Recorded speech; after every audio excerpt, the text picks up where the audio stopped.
Et bonjour à toutes et à tous. Aujourd'hui, petite vidéo pour vous parler de la sauge. Alors, je sais que beaucoup d'entre vous connaissent déjà plus ou moins le principe de la sauge, mais je vais revenir brièvement dessus. La sauge, en général, ça se présente sous cette forme-là. Il existe d'autres formes, vous pouvez la voir en vrac, mais là, c'est la forme la plus communément connue. La sauge, ça sert à purifier, d'accord, on brûle, ça fait de la fumée, et on purifie sa maison avec ça. Voilà. Sur YouTube, je crois que j'avais fait une vidéo qui expliquait exactement comment faire. Je vous invite donc à aller sur ma chaîne YouTube Charlotte Gaillard by INSEP pour lire cette vidéo qui est dédiée qu'à l'utilisation de la sauge. Aujourd'hui, je vais vous parler de différents types de sauge et pourquoi on en a différents types. Alors moi, j'en ai quelques-uns, mais il en existe beaucoup, beaucoup d'autres, évidemment.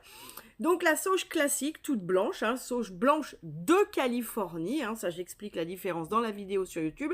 La sauge blanche, eh bien, elle va servir à nettoyer, point.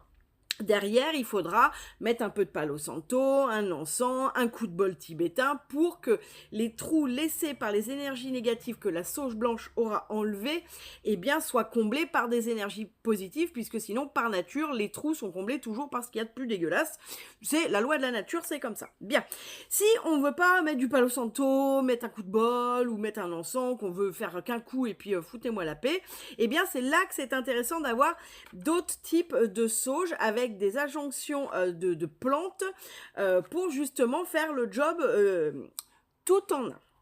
Bien, donc par exemple celle-ci avec la rondelle d'orange séchée et la cannelle, eh bien ça va être abondance de vitalité. Donc ça va chasser, la sauge blanche va chasser les énergies négatives et l'orange et la cannelle vont ramener une abondance d'énergie vitale, d'accord? La lavande, elle est connue bien sûr pour la relaxation et la détente. Donc les énergies que vous allez rajouter pour remplacer les énergies négatives qui ne sont plus là seront des énergies plutôt de détente, de relaxation, je dirais de zénitude. Bien, on a le romarin. Le romarin, c'est un peu plus spécifique.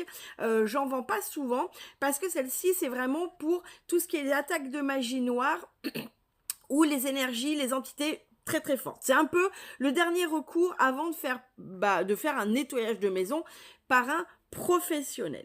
La fleur de Sinuata, je vous en ai déjà parlé il y a quelques temps, c'est amour et compassion. C'est aussi une plante qui est connue pour son attachement à la lune, aux énergies de la lune. Donc c'est intéressant d'utiliser cette sauge quand on fait par exemple des rituels en lien avec les pleines lunes, les nouvelles lunes, la lune en général. Voilà. Mais sinon, ce sera, si vous ne faites pas ça, ce sera amour et compassion, des énergies d'amour et de compassion que vous ramènerez chez vous. Et enfin, celle-ci,